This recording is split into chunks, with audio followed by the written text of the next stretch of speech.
నమస్తే, welcome to Telugu రాజ్యం. నేను విద్య. సినిమా ఇండస్ట్రీలో కాస్టింగ్ కౌచ్ ఉంది అనే మాట వాస్తవం. అయితే ఒకరు కమిట్మెంట్ అడిగినప్పుడు ఇవ్వాలా వద్దా అనేది పూర్తిగా అది మన చేతుల్లోనే, మన వ్యక్తిగత నిర్ణయం పైన ఆధారపడి ఉంటుంది. ఇకపోతే కొంతమంది ఇలాంటి కారణాల వల్ల సినిమా ఇండస్ట్రీకి కూడా దూరంగా ఉన్నవారు ఉన్నారు.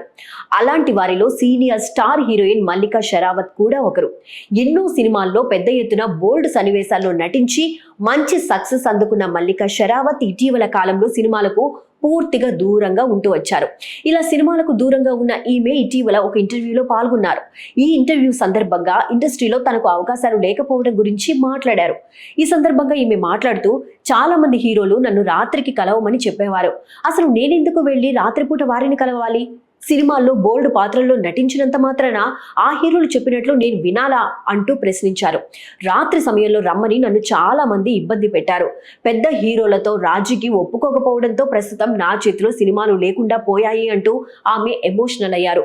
తెర మీద బోల్డ్ సన్నివేశాలు నటించినంత మాత్రాన హీరోల ఆలోచనలను నేను ఎప్పటికీ అంగీకరించునని, నేను ఆ టైప్ కాదు అంటూ ఈ సందర్భంగా మల్లికా షరావత్ చేసిన కామెంట్స్ ప్రస్తుతం వైరల్ అవుతున్నాయి. ఇలా కాస్టింగ్ కౌచ్ కారణంగానే తనకు సినిమా అవకాశాలు లేకుండా పోయాయని, అందుకు అంగీకరించకపోవడంతోనే సినిమాలు రాకుండా చేశారు అంటూ ఈ సందర్భంగా మల్లికా షరావత్ చేసిన కామెంట్స్ సంచలనంగా మారాయి.